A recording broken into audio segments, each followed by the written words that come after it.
Marami ka bang tirang egg whites? Pwes, magagamit mo na yan at may ibibenta mo pa ng medyo mahal. Dahil today, gagawa tayo ng pavlova or kaya merengue cake. Ang syala nga nito at madali lang siyang gawin. So tara, wag na nating patagalin yan at simulan na natin. Meron ako ditong 6 na pirasong egg whites galing sa 6 na pirasong large na itlog. Kapag ka by grams, ito ay pumapatak ng 350 to 360 grams. Nilagyan ko lang yan ng mga 1 tablespoon to 1 tablespoon ng lemon juice and then imimix natin yan gamit yung hand mixer. Kapag ka nagsimula na siyang mag-froth, maglalagay na tayo dyan unti-unti ng 1 cup ng white sugar.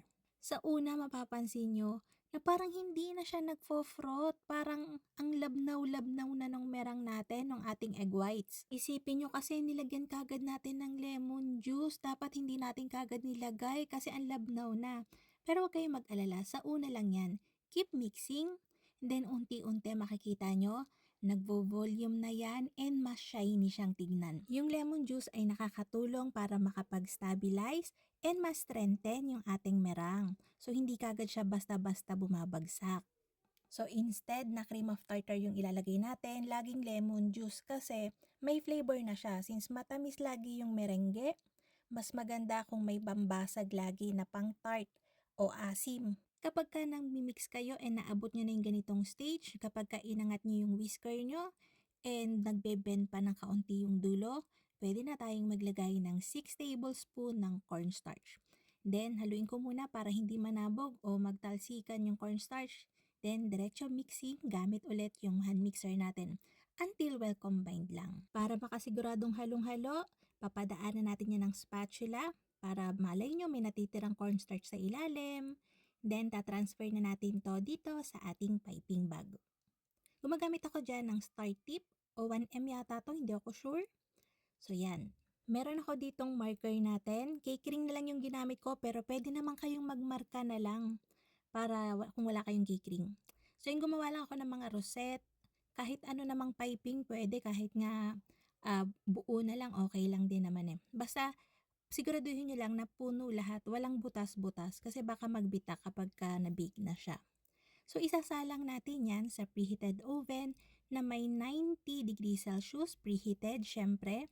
Sasalang natin to for 2.5 to 3 hours. Medyo matagal talaga kapag ka mga ganito, so ganun talaga. Mas maganda kung convection oven yung gamit nyo kasi mas mabilis siyang matadry. Pero ito deck oven lang kasi ito eh. So dahil napakatagal ng ating pagbe-bake, magmi-mix na kagad ako ngayon ng ating whipping cream.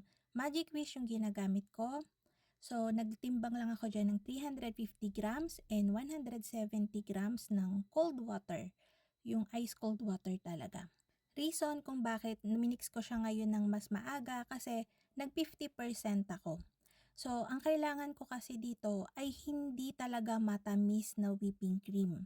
Kasi obviously yung ating pavlova ay matamis na. So kailangan nating i-balance yung cream natin, kailangan hindi talaga matamis and very light lang yung texture.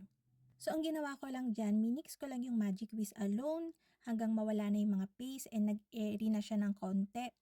And then naglagay ako unti-unti ng ice cold water natin. Nagpalit na ako dyan ng attachment dun sa double whisk na, ano man tawag dito, balloon whisk, para mas maging ma-volume yung ating Magic Whisk. And then, kapag nakuha ko na yan, i-rest ko to sa fridge, sa chiller, or kaya sa freezer, pwede naman kahit ano, para mag-set siya. Para mamaya, talagang matigas siya, kahit naka 50% tayo ng liquid, ay napakaganda pa rin niya, napaka-stable. So, ito na, after 3 hours, ito na yung ating pavlova. Nakikita niyo naman, pag madali na siyang matanggal dun sa parchment paper nyo, okay na yon. Sa una, medyo malambot siya pagka inahon nyo, pero pabayaan nyo lang na mga nasa 3 to 5 minutes, makikita nyo na yung lutong yan. Ayun nga, after nating maahon yung ating pavlova, minix ko na ulit yung Magic Whisk para maging smooth ulit, and tingnan nyo naman kung gaano ka-stable. Nasabi ko na kanina na kapag medyo matamis yung base nyo, kailangan nyo lagi ng pambasag. Meron ako ditong prepared na homemade strawberry jam. Pwede naman kayo bumili ng mga nasa in can. So, Marami na akong video na pinakita kung paano gumawa nito. So, tingnan nyo na lang. Pero madali lang yon. Ginagamit ko dito is 500 grams ng frozen strawberries. Naglalagay ako doon ng kalahating juice ng lemon. And then 450 to 500 grams ng sugar. And yung thickener na ginagamit ko para mas mabilis is cornstarch na lang, 1/4 cup.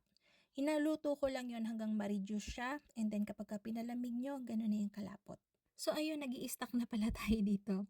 So ganito lang naman. So naglalagay lang ako ng barrier ng whipping cream para hindi lumabas, tumagas yung ating strawberry jam.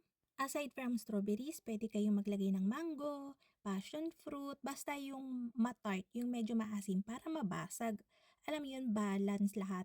Masarap to, social yung lasa niya, pero sa totoo lang tayo, hindi ka makakarami ng kain sa kanya. Tagkakaunti lang na slice talaga kasi matamis siya. Although masarap siya sa dila, masarap siyang kainin, pero wag yung damihan, matamis kasi. Imagine niyo yung merengue cookies, tapos lagyan nyo ng cream, tapos ng strawberries, ganun. Masarap talaga pero yun nga matamis. Wag yung damihan. Dapat pinapaset muna to sa chiller bago natin i-slice para hindi na ganun sobrang kalutong nung ating pavlova. Kaya lang, nagmamadali ako. Tapos dapat nakaset na rin yung strawberries natin, yung cream natin para malinis yung slice. Pero ako lagi naman ako nagmamadali, so eto na. Ito na yung slice niya. And ito yung loob. Yan. So, ayun na nga mga kalutong tinapay. Sana nagustuhan niyo yung ating video for today. Magkita-kita tayong muli. Ito pong muli ang lutong tinapay.